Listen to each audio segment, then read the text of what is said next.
Hello दोस्तों, आप लोगों का स्वागत है H2O स्टडी चैनल में। हम लोग पढ़ रहे हैं फिजिक्स, पॉलिटेक्निक का फिजिक्स पढ़ रहे थे, जिसमें से हम लोग का एक लास्ट टॉपिक अब हम लोग को पढ़ना है। लास्ट टॉपिक ये टॉपिक का नाम है सोर्सेस ऑफ एनर्जी, मतलब कि ऊर्जा का स्रोत। टॉपिक का नाम है हम लोग का ऊर्जा का स्रोत। और ये देखिए, ये लास्ट टॉपिक है हम लोग का, सोर्सेस ऑफ एनर्जी, ठीक ना। तो ये सोर्सेस ऑफ एनर्जी, ऊर्जा का स्रोत, ये हम लोग का लास्ट टॉपिक है। इसके पहले सारा वीडियोज अपलोड जो किया हुआ है वो सारा प्लेलिस्ट में एडेड किया हुआ है। तो प्लेलिस्ट से आप लोग वीडियोज देखिए, और आप लोग को बोल रहे हैं कि आप लोग वीडियोज जो भी वीडियोज आप लोग का छूटा हुआ है वो टॉपिक से वहां से देखिए। प्लेलिस्ट में फिजिक्स हो, केमिस्ट्री हो या मैथ हो, कोई भी टॉपिक हो, आराम से वहां से देख सकते हैं। तो आज हम लोग का ऊर्जा का स्रोत है, इसका हम लोग देखते हैं कि इससे हम लोग को किस किस तरह से क्वेश्चन पूछ सकता है। देखिए, हम लोग वर्क, टाइम एंड एनर्जी, यानी काम, समय और ऊर्जा, उसका एक फिजिक्स में अलग टॉपिक था, उसके बारे में हम लोग पढ़े। तो वहां पे हम लोग देखे थे कि काम था, शक्ति था और ऊर्जा था, यानी तीन चीज था। वर्क था, पावर था और एनर्जी था। तो यहाँ तो हम लोग देखे थे एनर्जी के बारे में कि एनर्जी हम लोग को मिल गया, उस एनर्जी को हम लोग कैसे कैसे यूज करेंगे वो चीज हम लोग यहाँ पढ़े थे। लेकिन इसमें जो है कि आखिर ये एनर्जी आया कहाँ से, कौन सा सोर्स से आया, कौन सा स्रोत से आया, तो वो आज हम लोग पढ़ेंगे कि ऊर्जा का सोर्स यानी सोर्सेस ऑफ एनर्जी, एनर्जी का सोर्स कहाँ कहाँ से। अब मान लीजिए एनर्जी मिल गया, तो एनर्जी को तो हम लोग यूज कर लिए, वो सब हम लोग ऊर्जा में पढ़े थे, एनर्जी में, जहाँ पे एनर्जी के बारे में पढ़ाया हुआ था वहां पे पढ़े। लेकिन ऊर्जा का स्रोत, आखिर वो एनर्जी आया कहाँ से, वो हम लोग पढ़ेंगे इस चैप्टर में। ठीक, तो चलिए स्टार्ट करते हैं। हम लोग का टॉपिक है ऊर्जा का स्रोत, सोर्सेस ऑफ एनर्जी। तो देखिए, सबसे पहले तो हम लोग जानते हैं ऊर्जा क्या होता है। ऊर्जा जो कार्य करने का क्षमता होता है, जो कार्य करने का कैपेसिटी होता है, जो कार्य करने का क्षमता कैपेसिटी होता है, वही ऊर्जा कहलाता है। ऊर्जा कहने का मतलब कि एनर्जी हम लोग का क्या है, जितना हम लोग के अंदर एनर्जी है उसी के अनुसार, वही एनर्जी के अनुसार हम लोग क्या करते हैं, काम करते हैं। अगर एनर्जी कम रहेगा तो कम काम करेंगे, एनर्जी ज्यादा रहेगा तो ज्यादा काम करेंगे। एक लेबर देखिए,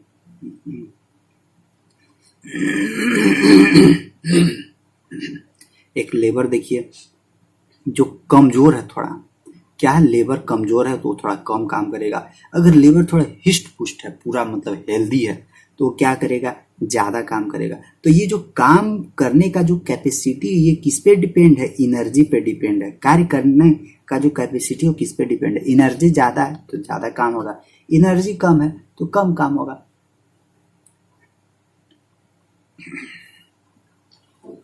तो ये हम लोग देखें।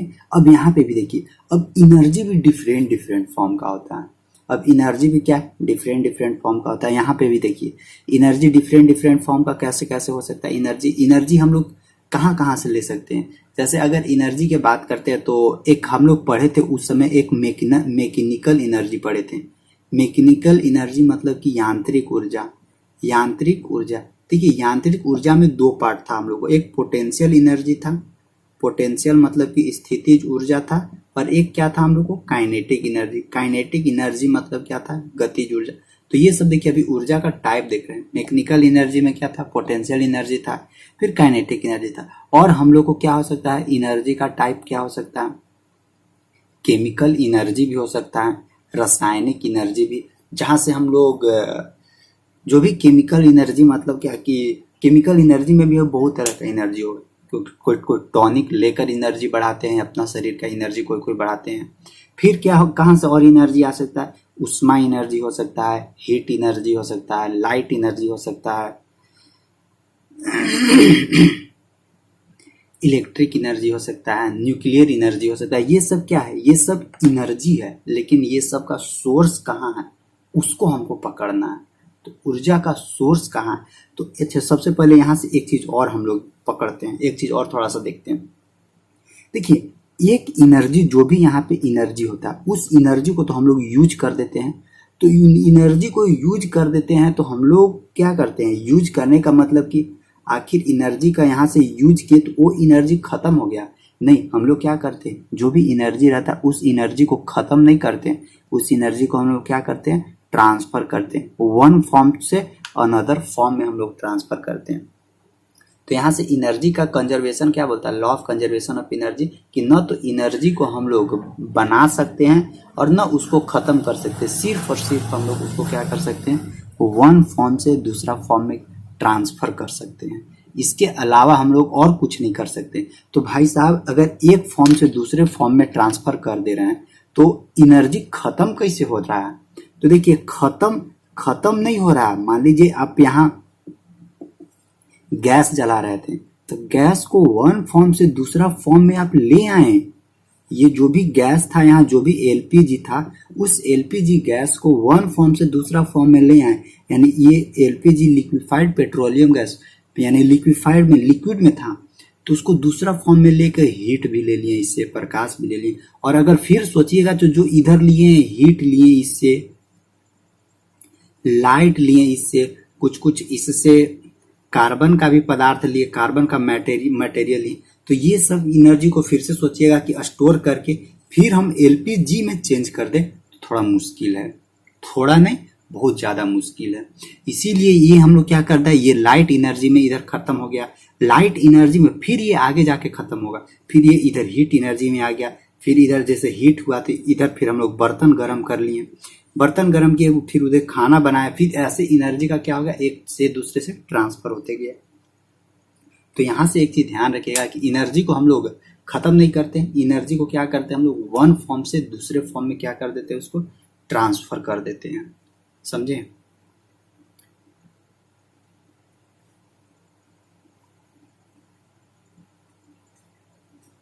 मतलब कि एनर्जी, टोटल एनर्जी जो भी है, टोटल एनर्जी कंजर्व है, टोटल एनर्जी सुरक्षित है, संरक्षित है, उसको न तो अभी तक हम लोग खत्म किए हैं न और कुछ किए, बस वैसे ही इन्वायरमेंट में क्या कर रहा है, घूम रहा है, इधर उधर घूम रहा है। लेकिन एक चीज ध्यान रखिएगा कि स्पेसिफिक काम करने के लिए हम लोगों को स्पेसिफिक एनर्जी की जरूरी पड़ता है, ये भी आप लोग ध्यान रखिएगा। स्पेसिफिक काम करने का कहने का मतलब कि एनर्जी तो हम आप लोग को इतना सारा चीज बता दिए, लेकिन अभी ये नहीं बताया कि आया कहाँ से, सोर्सेस कहाँ है सबका, वो भी बताएंगे। तो सबसे पहले देखिए एनर्जी का हम क्या बोले कि स्पेसिफिक काम करने के लिए, कोई एक विशेष काम करने के लिए हमको विशेष टाइप का एनर्जी की आवश्यकता होती है, इसको ध्यान रखिएगा। ये नहीं कि हम लोग को जरूरी है खाना बनाना, हम लोग को जरूरी क्या है, खाना बनाना, तो यहाँ पे हम लोग क्या करेंगे, काइनेटिक एनर्जी, या हम लोग को यहाँ क्या करेंगे, पोटेंशियल एनर्जी इसको दे रहे हैं। पोटेंशियल एनर्जी देंगे तो ये खाना कहीं नहीं बनेगा। खाना बनाना है तो हमको क्या करना होगा, इसको हीट एनर्जी देना होगा, समझे। तो एक चीज ध्यान रखिएगा कि स्पेसिफिक वर्क के लिए, कोई भी एक फिक्स वर्क के लिए, यानी कोई भी एक विशेष काम के लिए हम लोग उसको क्या करना होगा, एक विशेष टाइप का एनर्जी देना होगा। जैसे देखिए, मान लीजिए मान लीजिए कि ये कोई पत्थर है, इस पत्थर को यहाँ से लेके यहाँ तक ऊपर ले जाना है, तो ऊपर ले जाने के लिए हमको क्या करना होगा, हथेली से या और कुछ से करना होगा। तो यहाँ पे ऊपर ले जाएंगे तो इस ऑब्जेक्ट में कौन सा एनर्जी कंजर्व हो जाएगा, यहाँ पे पोटेंशियल एनर्जी इसमें कंजर्व हो जाएगा, मतलब कि स्थितिज ऊर्जा इसमें आ जाएगा, न कि उसमें हीट एनर्जी आएगा। तो एक फिक्स वर्क के लिए या कोई एक स्पेसिफिक वर्क के लिए हम लोगों को स्पेसिफिक एनर्जी देना होगा। ये नहीं कि कोई भी काम है और वहां पे कोई भी एनर्जी दे दिए, ऐसा नहीं होता है। तो आई होप यहाँ तक आप लोगों को कुछ दिक्कत नहीं हुआ होगा। अब देखिए, जैसे जैसे हम लोग आगे बढ़ते हैं तैसे तैसे थोड़ा सा और देखिएगा, हम लोग जनरली ज्यादातर कौन सा एनर्जी को यूज करते हैं, ज्यादातर हम लोग ध्यान रखिएगा, इलेक्ट्रिक एनर्जी कहने का मतलब कि विद्युत ऊर्जा को आज के समय में मॉडर्न टाइम में सबसे ज्यादा यूज किया जाता है। और अगर विद्युत ऊर्जा यानी बिजली 2 दिन नहीं आया आप लोग के घर में तो फिर हो गया छटपटी, पूरा छटपटी मच जाएगा। इसके अलावा और कोई एनर्जी का अभी तक आप लोग ज्यादातर यूज नहीं करते होंगे। तो सबसे ज्यादा जो भी घरों में या जो भी मॉडर्न टाइम में जिस एनर्जी का सबसे ज़्यादा यूज किया जाता है वो कौन सा एनर्जी है? विद्युत ऊर्जा एनर्जी, इलेक्ट्रिकल एनर्जी। अब देखिए ये इलेक्ट्रिकल एनर्जी डायरेक्ट नहीं आता, आखिर इस विद्युत ऊर्जा को लाने के लिए हमको इसके पहले और काम करना होगा। तो डायरेक्ट इलेक्ट्रिकल एनर्जी हम लोग के तो घर में डायरेक्ट इलेक्ट्रिक मिल रहा है, तार सटा रहे हैं और वहां से तुरंत हम लोग लाइन लेके बॉल जला दे रहे हैं। लेकिन ये इलेक्ट्रिक एनर्जी आया कहाँ से? इसके पहले प्रोसेस होता है, तार लगाया जाएगा, इसके पहले तार, फिर यहाँ पे स्टेशन बनाया जाएगा, सब स्टेशन, फिर इधर देखिए अब यहाँ से फिर इधर टरबाइन घुमाया जाएगा। और टरबाइन घुमाए कैसे सकते हैं? टरबाइन घुमाया जाता है, टरबाइन के बाद टरबाइन से डायनेमो जोड़ा हुआ रहता है और डायनेमो जब घूमने लगता है तो वहां से इलेक्ट्रिक जनरेट हो जाता है और इलेक्ट्रिक जनरेट होता है फिर वो तार के थ्रू हमारे घर में आता है। लेकिन यहाँ देखिए ये टरबाइन को घुमाने के लिए कौन कौन सा मेथड यूज करते हैं? तो देखिए टरबाइन को घुमाने के लिए या तो हम लोग क्या क्या यूज कर सकते हैं? पानी का यूज कर सकते हैं, पानी से भाप निकालेंगे और उस भाप से टरबाइन को घुमाएंगे। तो ठीक है, पानी से भाप कैसे निकालेंगे? तो पानी से भाप निकालने के लिए हमको क्या करना होगा? हमको कोयला का जरूरी पड़ेगा। क्या? कोयला का जरूरी पड़ेगा। बिना कोयला और बिना पेट्रोल के, ध्यान रखिए, बिना कोयला और बिना पेट्रोल का जिंदगी अधूरा अधूरा वीरान वीरान सी लगेगी। तो सबसे मेन कंपोनेंट क्या है? एनर्जी का मेन सोर्सेस क्या है? एनर्जी का मेन सोर्सेस कोई भी एनर्जी में आप कन्वर्ट कर दीजिए, कोई भी एनर्जी का फॉर्म में ले आइए, लेकिन वो सब फॉर्म में लाने के लिए सबसे पहले हम लोगों को क्या जरूरी पड़ेगा? पहला कोयला और दूसरा पेट्रोलियम प्रोडक्ट। ध्यान रखिएगा, यही है, कोयला और पेट्रोलियम प्रोडक्ट को ही हम लोग जीवाश्म ईंधन या फोसिल फ्यूल बोलते हैं, याद रखिएगा। और यही है हम लोग का सबसे ज्यादा यूज करने वाला एनर्जी का सोर्स। क्या है? पेट्रोलियम, यानी पहला कोयला, कोयला मतलब कि कोयल, यहां से क्वेश्चन पूछेगा क्या? सो देखिए कोयला और दूसरा पेट्रोलियम। सबसे ज्यादा यूजेज मतलब कि कोई भी एनर्जी आप यूज कीजिए, उस एनर्जी का फॉर्म में लाने से पहले आपको कोयला और पेट्रोलियम को ज्यादातर जरूर इसको यूज करना होगा। इसके बिना कुछ भी संभव अभी तक नहीं है, और मतलब कि अभी तक इसका कोई भी विकल्प नहीं ढूंढा गया है। और विकल्प नहीं ढूंढा गया है तो ऐसा थोड़ी ना है कि ये सब दिन चलेगा, ऐसा नहीं ना है कि सब दिन चलेगा ये। तो एक चीज ध्यान रखिएगा यहाँ से कि कोयला और पेट्रोलियम बना कैसे, इसका हिस्ट्री आया कहाँ से, तो इसका हिस्ट्री थोड़ा जान लेते हैं।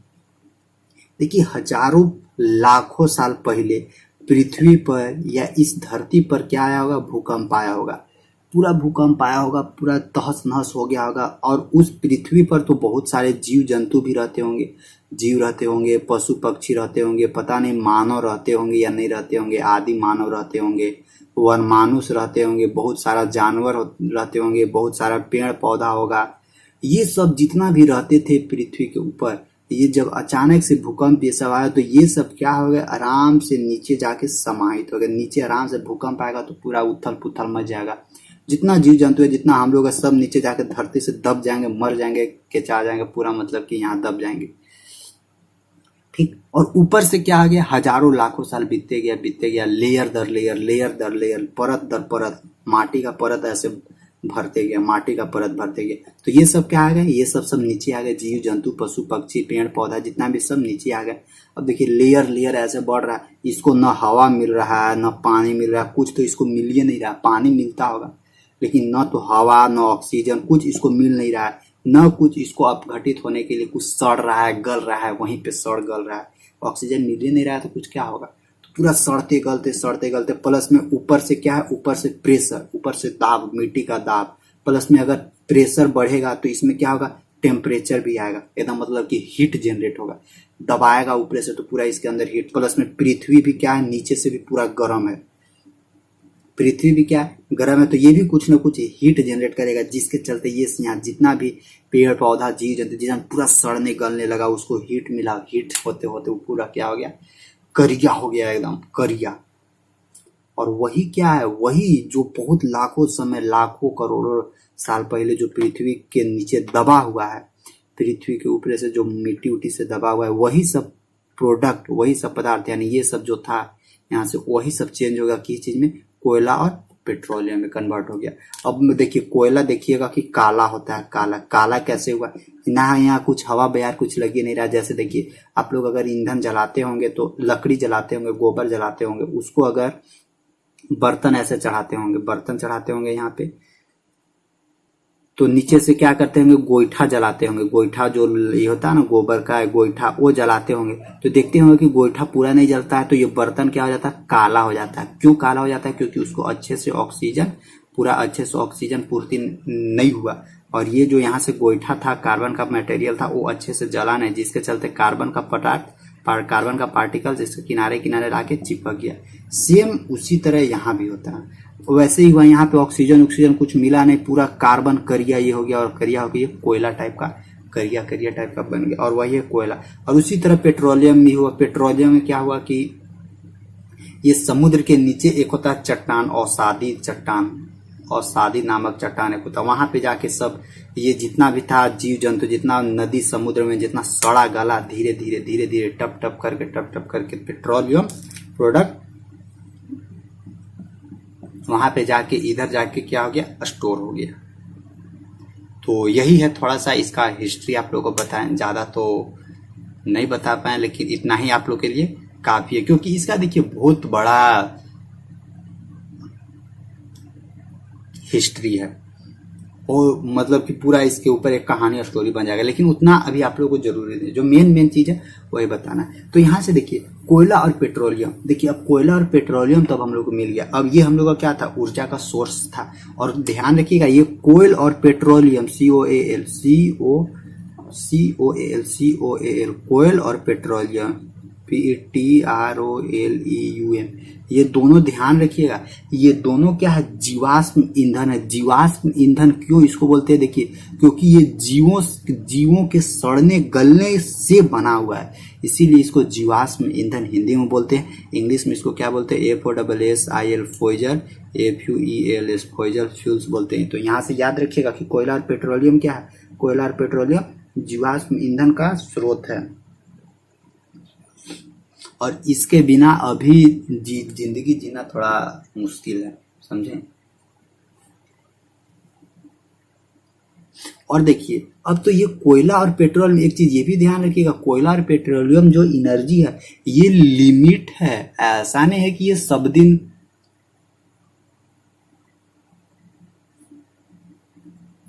ऐसा नहीं है कि ये आपको सब दिन चलेगा, ऐसा कुछ नहीं है। तो इसके अंदर क्या है, इसके अंदर भी एक लिमिटेशन है। तो ध्यान रखिएगा कि मतलब कभी ना कभी ये खत्म होगा, यानी कोयला और पेट्रोलियम कभी ना कभी तो खत्म होगा।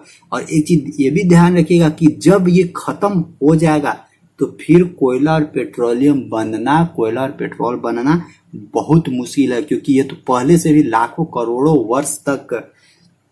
वर्ष से पहले ही ये सब दबा हुआ था पृथ्वी के नीचे, तो लाखों करोड़ों वर्ष लगा। और देखिए जैसे जैसे आदमी लालच हो गया, आदमी लालची हो गया, एकदम पूरा लालची हो गया, और लालची के चलते सब बर्बाद होते जा रहा है। मतलब कि जैसे देखिए 5 रुपया कमा रहा है, तो 5 रुपया में देखिए 5 रुपया में उसका पेट भर जा रहा है। मान लीजिए कोयला से ही वो 5 रुपया कमा रहा है, 5 रुपया में उसका पेट भर ही जा रहा है, लेकिन वो क्या सोचता है, नहीं हमको 5 रुपया नहीं, हमको 100 रुपया कमाना है महीना में। तो क्या होगा, एक दिन में, महीना में, एक दिन में, तो 100 रुपया कमाना है, तो ये क्या करेगा, ये जो कोयला है, इस कोयला का प्रोडक्शन क्या करेगा, बढ़ाएगा। कोयला का प्रोडक्शन बढ़ाएगा, तो जिसके चलते देखिए ये आदमी का लालच बढ़ रहा है, लालच, जिसके चलते ये सब क्या कर रहा है, धीरे धीरे सब खत्म करते जा रहा है। और एक दिन ऐसा समय आएगा कि कोयला और पेट्रोलियम खत्म हो जाएगा, बस मुंह बना कर देखने लगेगा। तो यहां से एक चीज और क्वेश्चन बनता है कि वैसे एनर्जी का सोर्स जो एक बार खत्म हो जाने के बाद दूसरा बार फिर बनना मुश्किल है, वैसे एनर्जी को, वैसे सोर्सेस ऑफ एनर्जी को, वैसे जीवाश्म ईंधन को हम लोग क्या बोलते हैं, अनवीकरणीय स्रोत, यानी अनवीकरणीय ऊर्जा का अनवीकरणीय स्रोत है, जिसको हम लोग बोलते हैं non renewable source of energy. क्या बोलते हैं, non renewable RENEWABLE non renewable SOURCE sources of energy. तो यहाँ से क्वेश्चन पूछता है कि चार ऑप्शन दे देगा, क्या दे देगा? कोयला दे देगा, पेट्रोलियम दे देगा और एक नेचुरल गैस यानी प्राकृतिक गैस दे देगा और बोल देगा इनमें से सभी यहाँ से बोलेगा कि इसमें से कौन non renewable sources of energy, मतलब कि इसमें से कौन अनवीकरणीय ऊर्जा का स्रोत है। तो इसमें से कौन अनवीकरणीय ऊर्जा का स्रोत है? तो देखिए कोयला भी अनवीकरणीय ऊर्जा का स्रोत है, पेट्रोलियम भी अनवीकरणीय ऊर्जा का स्रोत है, नेचुरल गैस भी अनवीकरणीय ऊर्जा का स्रोत है, मतलब इनमें से सभी। तो यहाँ से ध्यान रखना है कि अनवीकरणीय ऊर्जा का स्रोत कहने का मतलब क्या कि non renewable sources of energy, जो एक बार खत्म हो जाने के बाद दूसरा बार उसको बनाना मुश्किल है, वैसे सोर्सेस ऑफ एनर्जी को हम लोग क्या बोलते हैं? Non renewable source of energy, मतलब कि अनवीकरणीय ऊर्जा का स्रोत। तो आई होप यहाँ से अगर एग्जाम में पूछेगा तो आप बता दीजिएगा। यहाँ से कोयला, पेट्रोलियम और एक और लिख देते हैं natural gas, NATURAL, natural gas मतलब कि प्राकृतिक गैस। तो कोयला, पेट्रोलियम, नेचुरल गैस, ये सब क्या? ये सब जीवाश्म ईंधन है, फॉसिल फ्यूल है। और ये क्या है? ये non renewable sources of energy है, मतलब ऊर्जा का अनवीकरणीय स्रोत है, जो एक बार खत्म हो गया तो फिर दूसरा बार क्या है? दूसरा बार बनाना मुश्किल है। अब देखिए ये तो बात है, ये तो कोयला पेट्रोलियम की बात हो गई। और ये कोयला और पेट्रोलियम क्या है? यही सब सोर्स है, ये सोर्स से हम लोग क्या करते हैं कि अपना काम करते हैं। अब ये देखिए ये कोयला और पेट्रोलियम ऐसा नहीं है कि इसको जब हम लोग यूज करेंगे तो ये हम लोग को उतना इफेक्ट नहीं पहुंचाएगा। देखिए इससे तो हम लोग यूज करते हैं, इसको कोयला और पेट्रोलियम को यूज करके हम लोग अपना दैनिक जीवन को थोड़ा आसान बनाते हैं, लेकिन ये कोयला और पेट्रोलियम को मतलब अपने फायदा के लिए सबको नुकसान पहुंचाते हैं। यही है मनुष्य का चाल चलन यही। ऐसा नहीं है कि मतलब हम गलत वे में बोल रहे हैं। देखिए ऐसा है कि मेरे को भी मिलेगा तो हम भी यूज करेंगे। ऐसा नहीं है कि अगर बाइक चला रहे हैं तो बाइक में तो भाई पेट्रोल का जरूरी पड़ेगा, लेकिन एक लिमिट से चलाते हैं। ऐसा नहीं है कि जहाँ ऐसा है कि मान लीजिए यहाँ से यहाँ जाना है, अगर पैदल जाना है तो हम पैदल भी चले जाते हैं, साइकिल से जाना है तो साइकिल भी चला देते हैं। लेकिन कोई ऐसे होते हैं जिसको अगर 1 किलोमीटर भी जाना है तो 1 किलोमीटर बाइक निकालेंगे। वैसे क्या होता है, ये सब पेट्रोलियम ये सब खत्म ही होता है, जो कि मतलब बर्बादी होता है। तो ये सब क्या अपने फायदा के लिए खत्म कर रहे हैं सब चीज, अपने मतलब कि दैनिक जीवन को आसान बनाने के लिए। तो देखिए ये कोयला और पेट्रोलियम ऐसा नहीं है कि अगर इसको हम लोग यूज करेंगे तो नुकसान हो, केवल फायदा ही होगा। देखिए ये दोनों यूज करेंगे तो फायदा भी है और इससे क्या है, नुकसान भी है। अब देखिए फायदा क्या है कि हमारा दैनिक जीवन क्या होगा, थोड़ा आसान होगा। बिजनेसमैन क्या करेगा, बिजनेस करेगा, इससे पैसा कमाएगा। और हम लोग क्या इसको कर सकते हैं। अब हम लोग तो नहीं है कि पेट्रोलियम प्रोडक्ट या कोयला कहीं से भी निकाल के, ऐसा तो नहीं, हम लोग धरा पकड़ा जाएंगे। हम लोग के साथ ऐसा नहीं होगा कि कोयला और पेट्रोलियम कहीं से निकाल कर डायरेक्ट उसका यूज करने लगे। नहीं, कोयला ये सब निकाला जाता है, पहले रिफाइन किया जाता है, या डायरेक्ट कोयला हम लोग को मिलेगा नहीं, क्योंकि ये सब गवर्नमेंट के अंदर में रहता है। पेट्रोलियम है, डायरेक्ट पेट्रोलियम अगर हम लोग को मिलेगा तो यूज नहीं कर पाएंगे। क्यों? क्योंकि ये इससे सबसे पहले क्रूड ऑयल निकाला जाता है, नीचे से कच्चा तेल निकाला जाता है, फिर उसको रिफाइन किया जाता है। रिफाइन बड़े बड़े बिजनेसमैन जो अपना प्लांट लगा के रखे, हम लोग रिफाइन करते हैं, फिर हम मार्केट में उसको पहुंचाते हैं, फिर वहां से हम लोग उसको यूज करते हैं अपना जिंदगी को आसान बनाने के लिए। तो देखिए ये तो थोड़ा फायदा होगा, लेकिन इससे नुकसान भी है। नुकसान पे अच्छा फायदा और यहाँ से क्या होगा कि बहुत लोगों को रोजगार भी मिल जाता है, बहुत लोग अपना काम भी कर लेते हैं, पेट भी चला लेते हैं। तो ये तो होगा कुछ फायदा। लेकिन देखिए कोयला और पेट्रोलियम तो है, एनर्जी का सोर्सेस है, लेकिन इससे कुछ नुकसान भी है। क्या क्या नुकसान है? सबसे बड़ा नुकसान क्या है कि जब कोयला और पेट्रोलियम से सबसे बड़ा नुकसान है नेचर को, प्रकृति को, कि इससे निकलने वाला जो धुआं, विषैला गैस, कचरा, वो सब जो है वो नेचर को बहुत ज्यादा पोल्यूटेड करता है। क्योंकि देखिए कोयला और पेट्रोलियम है, कोयला को जब जलाइएगा तो बहुत सारा धुआं निकलेगा, इतना सारा धुआं निकलता है कि फिर बर्दाश्त करना मुश्किल है। अगर आधा घंटा कोयला वाला धुआं में रह जाएगा तो हमको लगता है अकबका मर जाइएगा। ऐसा मतलब कि थोड़ा सा कहीं मतलब ऐसे भी बाहर में कोयला जला के छोड़ दिया गया, वहां से क्रॉस कीजिएगा ना, थोड़ा सा नाक में जाएगा ना तो अकबक्की लगने लगता है, अकबक्की लगने लगता है। क्यों? क्योंकि ये कोयला में ना बहुत खतरनाक खतरनाक विषैला विषैला गैस उससे निकलता है, कार्बन मोनोऑक्साइड निकलता है, फिर सल्फर डाइऑक्साइड निकलता है, ये सब सारा चीज गैस निकलता है यही कोयला को जलाने से। तो वो सब गैस हानिकारक होता है। तो वो सब गैस कहाँ जा रहा है? इन्वायरमेंट में जा रहा है। इन्वायरमेंट क्या हो रहा है? कचरा हो रहा है, प्रदूषित हो रहा है। तो जिससे क्या होगा? प्रॉब्लम हम ही लोग को होगा। तो जितना ही ज्यादा कोयला का यूज कीजिएगा, कोयला का यूज कीजिएगा, प्लस में कोयला भी खत्म होगा, फिर इधर नेचर भी गंदा होगा।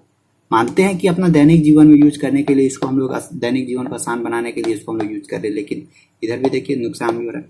पेट्रोलियम के साथ भी वही होता है। और यही जब ज्यादा नेचर में, ज्यादा प्रकृति में क्या होता है, ज्यादा गैस की मात्रा बढ़ जाता है, sulphur dioxide, carbon monoxide, carbon dioxide, ये सब गैस का मात्रा ज्यादा से बढ़ जाता है, तो वही फिर ग्रीन हाउस इफेक्ट शुरू हो जाता है। फिर जैसे ही गैस की मात्रा ज्यादा बढ़ता है तो क्या हो जाता है? ग्रीन हाउस, जो USE, ग्रीन हाउस इफेक्ट हो जाता है। मतलब कि इसका हिंदी बोलते हैं क्या? ग्रीन हाउस प्रभाव इसको बोलते हैं, ग्रीन हाउस प्रभाव। ग्रीन हाउस प्रभाव में क्या, इसका ये क्या होता है? ग्रीन हाउस प्रभाव पूरा क्या होगा? पृथ्वी गर्म हो जाएगा, पूरा पृथ्वी गर्म हो जाएगा, उमस हो जाएगा। उमस हो जाएगा तो फिर अकबकाहट लगने लगेगा, पूरा गर्मी लगने लगेगा, बर्दाश्त नहीं होगा। फिर जिसके पास कैपेसिटी है वो बर्दाश्त करेगा, जिसके पास कैपेसिटी नहीं वो बर्दाश्त नहीं करके फिर क्या होगा? खत्म हो जाएगा जिंदगी उसका। इसमें भी देखिएगा कि ग्रीन हाउस इफेक्ट में बहुत बूढ़े लोग क्या होते हैं, उन लोग सांस लेने में फिर तकलीफ होने लगता है, बस दम तोड़ देते हैं। तो ये सब बहुत चीज का नुकसान भी है, तो बहुत सारा चीज फायदा भी है। तो मेन सोर्सेस ऑफ एनर्जी हम लोग का क्या है? कोयला और पेट्रोलियम, जिसको हम लोग जीवाश्म ईंधन बोलते हैं। और ये जीवाश्म ईंधन क्या होता है? ये होता है हम लोग को non renewable sources of energy, जो एक बार खत्म हो जाने के बाद फिर दोबारा बनाना इसको क्या है?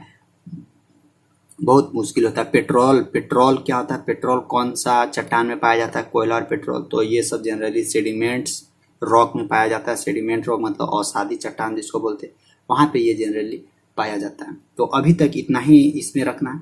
और फिर ध्यान रखिए, अब कोयला को देखिए, कोयला तो कैसे बना वो भी बता दिए। अब देखिए कोयला और पेट्रोल को फिर डिफरेंट डिफरेंट फॉर्म में उसको यूज करते हैं। जैसे जैसे हम लोगों को जहां जहां पे जैसे जरूरी है वैसे वैसे हम लोग इसको यूज करेंगे। हम अभी भी बताए थे कि जिस सिचुएशन में, जिस कंडीशन में, यानी जो फॉर्म हम लोग को दिया हुआ है उसी फॉर्म में, ऐसा नहीं है मतलब बोले थे अभी क्या कि स्पेसिफिक वर्क के लिए हम लोग स्पेसिफिक एनर्जी की आवश्यकता पड़ती है। अगर कहीं पे एनर्जी का जरूरी कुछ और है और वहां कुछ और दे दिए तो फिर खत्म हो जाएगा, होगा ही काम नहीं। खाना बनाने के लिए पता चला कि हमको हीट एनर्जी देना है, तो वहां दे रहे हैं हम उसको क्या, काइनेटिक एनर्जी दे रहे हैं, तो फिर कुछ होगा नहीं, तो सब खत्म हो जाएगा। तो यही सब है। आप लोग को इसमें काम का चीज आप लोग को 2-3 चीज ही था, लेकिन हाँ उस 2-3 चीज को समझने के लिए पूरा हमको बताना जरूरी था। अब देखिए, अब आप लोग समझ रहे हैं कि कोयला को अब हम लोग कैसे यूज करेंगे। सो देखिए कोयला को यूज कैसे करेंगे। इसको सबसे पहले क्या करेंगे? जलाएंगे। इसको बहुत जगह बहुत तरह से हम लोग यूज कर सकते हैं। खाना बनाने के लिए भी यूज कर सकते हैं, पानी गर्म करने के लिए भी यूज कर सकते हैं। पानी जैसे ही बड़ा बड़ा बॉयल टैंकर का पानी भर कर उसको गर्म करेंगे, फिर उससे जो भाप निकलेगा उस भाप से फिर हम लोग क्या करेंगे? टरबाइन घुमा देंगे, टरबाइन। और इस टरबाइन से जो इधर डायनेमो लगा हुआ है, उस डायनेमो को घुमा देंगे। और जहां एक बार डायनेमो घुमा तो फिर तुरंत इधर बिजली उत्पन्न होना शुरू हो जाएगा। और जैसे ही बिजली उत्पन्न शुरू हुआ तो हमारे घरों तक पहुंच जाएगा तार के थ्रू, और हम लोग आराम से उसको यूज कर सकते हैं। तो यहाँ तो ये पता चला, ये एगो है। प्लस में और कोयला का बहुत क्षेत्र में इसको यूज किया जाता है। अभी के समय में सोचिए, इंडस्ट्री में इतना बड़ा बड़ा सब इंडस्ट्री लगा है, उतना बड़ा बड़ा मतलब उद्योग लगा हुआ है, फैक्ट्री लगा हुआ, वो सब में ज्यादातर किसका यूज किया जाता है? कोयला का। ईंटा पका रहे हैं, किसका यूज किया जाता है? कोयला का यूज किया जाता है। लोहा का जितना भी प्रोडक्ट बना रहे हैं, लोहा गला रहे हैं या और कुछ कर रहे हैं, सब जगह कहाँ किस चीज का यूज किया जाता है? कोयला का। इसके अलावा और कुछ नहीं यूज किया जाता। तो समझ लीजिए कि कोयला का रिक्वायरमेंट कितना बढ़ा है। यानी रिक्वायरमेंट यानी मांग इसका बहुत ज्यादा है, इसीलिए कोयला ज्यादा दिन तक चलने वाला नहीं है। यहाँ झारखंड से कोयला निकलती है और जब देखते हैं कि हमको लगता है कि जब रेलवे स्टेशन क्रॉस करते हैं, per day railway station cross करते हैं, वहां पे देखते हैं कि एक दिन में चर पच पच वो ट्रेन इधर झारखंड से कोयला लेके जा रही है। और सोचिए कि एक ट्रेन में कितना बोगी, कम से कम गिनते हैं तो 50 से 60 बोगी मिलता है एक ट्रेन में। और सोचिए एक बोगी में कम से कम 10 से 20 टन के आसपास तो कोयला रहता होगा, इससे ज्यादा ही रहे तो बहुत कम है, ये तो बहुत कम है। 50 से 60 टन कोयला एक बोगी में रहता होगा। सोचिए 50 से 60 वो बोगी है, तो कम से कम एक बोगी में अगर 60 टन रहेगा, 636 मतलब 3600 टन एक दिन में एक ट्रेन से कोयला झारखंड से निकल के बाहर जा रहा है। सोचिए तो कहां से फिर बचेगा। कितना खदान जो झारखंड में जहां से कोयला निकलता है वो है धनबाद झरिया, वहां पे बहुत ज्यादा वहां कोयला का ही भंडार है। तो वहां से कोयला निकलता है, तो वहां पे सोचिए कि कितना नीचे से कोयला निकाल के नीचे पूरा गड्ढा कर दिया है। धीरे धीरे कोयला खत्म हो रहा है और मांग बढ़ रहा है, रिक्वायरमेंट बढ़ रहा है, कोयला और खोज रहा है कि और कहाँ से कोयला मिले, अब और कहाँ से कोयला मिले। धीरे धीरे ऐसा भी समय आएगा कि कोयला खत्म हो जाएगा। तो यही है अभी एनर्जी का मतलब, जो अभी हम लोग को एनर्जी जो यूज हो रहा है अभी यही है, कोयला और पेट्रोलियम। अभी इसका वैकल्पिक मतलब कि इसका ऑप्शनल कुछ ढूंढा गया नहीं है। मतलब कि धीरे धीरे देखिए ऑप्शनल तो ढूंढा जा रहा है, बहुत है ऑप्शनल, लेकिन उसको लगाने में, उसको प्रोसेस में लाने में थोड़ा टाइम लगता है। और ये क्या है कि मिला हुआ है, मतलब कि देखा हुआ नहीं। आप लोग नहीं जानते हैं कि कहीं अगर देखा हुआ है चीज है तो उसको जल्दी से यूज करके सोचते हैं जल्दी से खत्म करो इसको। और अगर थोड़ा सा सोचिएगा कि नहीं मेहनत करना होगा, जैसे देखिए एक इधर पड़ा हुआ है और एक मेहनत करके उसको लाना है, तो दोनों में डिफरेंट होगा। मेहनत कोई करना चाहता नहीं है तो क्या करेगा, अच्छा चल नहीं वाला रखा, आज इसी को यूज करते हैं। तो मेहनत करने से फिर अच्छा है, थोड़ा कोयला ज्यादा दिन तक चलेगा। तो अभी इसका वैकल्पिक चीज आ गया है जिसको हम लोग यूज कर सकते हैं। तो अभी धीरे धीरे आगे बताएंगे, लेकिन उसमें भी बहुत सारा कमियां हैं, क्या क्या होता है तो सब धीरे धीरे आगे देखते हैं। तो इसको 2 क्लास में खत्म करेंगे, आज एक बताएं और एक फिर हम धीरे धीरे इसको कल भी बताएंगे। तो समझे, तो यहाँ तक तो समझ में आ गया होगा कि कोयला और पेट्रोलियम के बारे में समझे कि ये क्या है। ये एक अनवीकरणीय ऊर्जा का स्रोत है कि अगर ये एक बार खत्म हुआ तो फिर ये मुश्किल हो जाएगा। अच्छा तो मान लेते हैं कि ये अनवीकरणीय ऊर्जा का स्रोत है, तो कुछ ऐसा भी होगा जो रिन्यूएबल एनर्जी होगा, RENEWABLE, रिन्यूएबल एनर्जी होगा। रिन्यूएबल एनर्जी मतलब कि नवीकरणीय ऊर्जा का स्रोत। अच्छा एक चीज आप लोग को ये देते हैं, होमवर्क देते हैं, आप लोग ना कमेंट बॉक्स में कमेंट करके बताइएगा ना कि कमेंट बॉक्स में कमेंट करके बताइएगा कि अनवीकरणीय ऊर्जा का स्रोत और कौन कौन सा। अनवीकरणीय ऊर्जा का स्रोत यानी non renewable sources of energy और कौन कौन सा। कोयला, पेट्रोलियम और नेचुरल गैस के अलावा अगर और आप लोग कुछ जानते होंगे तो कमेंट करके बताइएगा कि अनवीकरणीय ऊर्जा का स्रोत कोयला, पेट्रोलियम और नेचुरल गैस में से कोई और है या नहीं, ठीक ना। अब आते हैं रिन्यूएबल सोर्सेस ऑफ एनर्जी। देखिए रिन्यूएबल सोर्सेस ऑफ एनर्जी कहने का मतलब कि अगर ये एक बार खत्म हो गया तो फिर से इसको हम लोग क्या कर सकते हैं, निर्माण या मैन्युफैक्चर कम समय में कर सकते हैं। ये नहीं कि इसमें भी लाखों करोड़ों साल लगेगा, वैसा नहीं है, कम समय में इसको कर सकते हैं। जैसे देखिए क्या, गोईठा सबसे अच्छा एग्जाम्पल है, सबसे अच्छा एग्जाम्पल गोईठा, जिसको कोई उपला भी बोलते हैं, उपला जो गोबर से बनता है। गोबर से एक बार गोबर खत्म हुआ, ठीक है खत्म, गाय के फिर खिलाइए खाना, फिर गोबर आएगा, फिर उस गोबर को फिर बना सकते हैं गोईठा, उपला, फिर इसको यूज करके खाना बना सकते हैं। मानते हैं थोड़ा सा इससे धुआं निकलता है या इससे बर्तन काला होता है, जो आजकल की लड़कियां लोग या और कोई साफ करना चाहती नहीं है, जनरली तो उन्हीं लोग खाना बनाते हैं।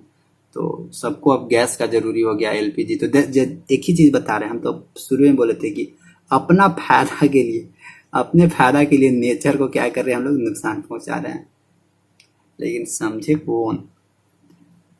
तो ये सब क्या है, ये सब रिन्यूएबल सोर्सेज ऑफ एनर्जी है। मतलब कि रिन्यूएबल सोर्सेज ऑफ एनर्जी कहने का मतलब कि नवीकरणीय, कि अगर एक बार गोईठा खत्म हो गया तो ठीक है, फिर से गोईठा बनाते हैं, ये वहाँ से फिर इसको हम लोग यूज कर सकते हैं। तो ये नवीकरणीय ऊर्जा का स्रोत। और देखिए, और रिन्यूएबल सोर्सेज ऑफ एनर्जी और बहुत सारा है, जैसे एक जल शक्ति संयंत्र, मतलब कि hydro power plant, HYDRO, hydro power. अब इसको थोड़ा कल पढ़ेंगे। देखिए कल हम लोग का क्या क्या टॉपिक रहेगा, हाइड्रो पावर प्लांट रहेगा, कि ये हाइड्रो पावर प्लांट क्या होता है, क्योंकि इसको समझाना बहुत जरूरी है। कल हम लोग का ये टॉपिक खत्म हो जाएगा, हाइड्रो पावर प्लांट रहेगा, फिर बायोगैस रहेगा, फिर बायोगैस के बारे में भी। और ये सब देखिए, बायोगैस, ये सब जितना बता रहे हैं ये सब क्या है, ये सब ये सब रिन्यूएबल सोर्सेस ऑफ एनर्जी है। हाइड्रो पावर प्लांट अगर एक बार खत्म हुआ, एक बार बिगड़ गया, तो फिर इसको बना सकते हैं, लेकिन एक ही चीज है कि ये थोड़ा महंगा है। बायोगैस, जो बायोगैस जनरली घर में ये सब में, सुलभ शौचालय का नाम सुने होंगे, सुलभ शौचालय का, तो उस वहां पे जो भी मल, ये सब जो भी कचरा निकलता है, वो सब का यूज कहाँ किया जाता है, बायोगैस के फॉर्म में। तो इस बायोगैस से बहुत सारा चीज यूज करते हैं। इससे मेथेन गैस निकलता है, जो यूज किया जाता है खाना बनाने में, या लाइटनिंग के रूप में। ये सब अभी बताएंगे। बायोगैस में गोबर, ये सब का भी यूज किया जाता है। ये सब क्या है, रिन्यूएबल सोर्सेज ऑफ एनर्जी। एक बार खत्म हो गया तो फिर से हम इसको बना सकते हैं, ठीक है ना। और देखिए, और क्या है, एक विंड एनर्जी है। विंड एनर्जी मतलब कि पवन ऊर्जा, विंड एनर्जी, ये भी क्या है, ये भी रिन्यूएबल सोर्सेस ऑफ एनर्जी है। मतलब कि एक बार अगर बिगड़ गया, टूट फूट गया, तो फिर से यूज कर सकते हैं। लेकिन ये सब का कुछ कुछ कमियां हैं, कुछ कुछ लिमिटेशंस हैं, कि ये सब जरूरी है, और ये सब थोड़ा थोड़ा महंगा है। तो ये सब हम लोग कल पढ़ेंगे। और देखिए, और इसमें हम लोग एक चीज और पढ़ेंगे। आप लोग भी अगर बुक होगा तो आप लोग भी थोड़ा बुक पढ़िएगा। एक होता है, अब ये तो हो गया कि जो हम लोग के पास था उसको हम लोग यूज कर दिया, जितना दिमाग था।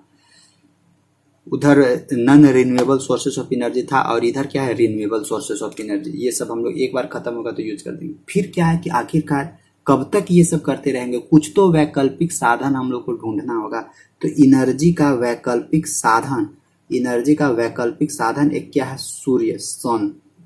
सूर्य। फिर हम लोग क्या कि इसके ओर देखना शुरू किए, सूर्य की तरफ। जो भी सूर्य से लाइट आता है उसी से हम लोग कुछ कुछ अब यूज करें। तो इस सूर्य का जो लाइट होता है, फिर उससे हम लोग क्या बनाने, ये जो सौर एनर्जी, सोलर एनर्जी, फिर उससे हम लोग कन्वर्ट करना शुरू किए। फिर सोलर प्लेट लगाए, सोलर प्लेट लगा के फिर हम लोग क्या किए, उससे इलेक्ट्रिकल एनर्जी, सौर ऊर्जा को इलेक्ट्रिकल एनर्जी में फिर कन्वर्ट किए। फिर वहां से इलेक्ट्रिकल एनर्जी से फिर हम लोग क्या किए, फिर हम लोग आगे अपना जो भी जरूरी था वो हम लोग अपना काम करते गए। लेकिन देखिए, इसका थोड़ा कैपेसिटी कम होता है। इसके ये जो जनरली कोयला वाला एनर्जी होता है, कोयला वाला इलेक्ट्रिक एनर्जी होता है, उसके कंपेयर में ये वाला थोड़ा कैपेसिटी कम होता है। कुछ ये लिमिट है, लिमिट समय के लिए ये सब चलता है। लेकिन आखिरकार तो हम लोग ढूंढ रहे हैं ना, तो फिर जो भी इसका ऑप्शनल सोर्सेस ऑफ एनर्जी है, वैकल्पिक स्रोत है, वो भी हम लोग अगले क्लास में देखेंगे। और फिर अगले क्लास में इसको खत्म कर देंगे। फिर उसमें भी देखेंगे, बहुत सारा उसमें भी है। और लेकिन ये सब जितना भी हम अभी बताएं, ये सब क्या है, ये सब क्या है, रिन्यूएबल सोर्सेस ऑफ एनर्जी। मतलब कि एक बार खत्म होगा तो फिर उसको हम लोग यूज कर सकते हैं। फिर एक न्यूक्लियर एनर्जी भी है, उसके बारे में भी थोड़ा सा कुछ हम लोग सीखेंगे कि न्यूक्लियर एनर्जी क्या होता है। ठीक, तो बस आज का क्लास को यहीं तक खत्म करते हैं। आई होप कुछ तो नया चीज सीखने को मिला होगा, जरूर सीखने को मिला होगा। जरूर आप लोग फीडबैक दीजिएगा। और जो भी, अगर आप लोग इसके अलावा और एग्जाम्पल जानते होंगे रिन्यूएबल सोर्सेस ऑफ एनर्जी और non renewable sources of energy, तो दोनों का एग्जाम्पल आप लोग नीचे कमेंट बॉक्स में कमेंट करके जरूर बताइएगा। ठीक, बस आज का क्लास यहीं तक रहेगा। फिर मिलते हैं नेक्स्ट क्लास में, तब तक के लिए बाय।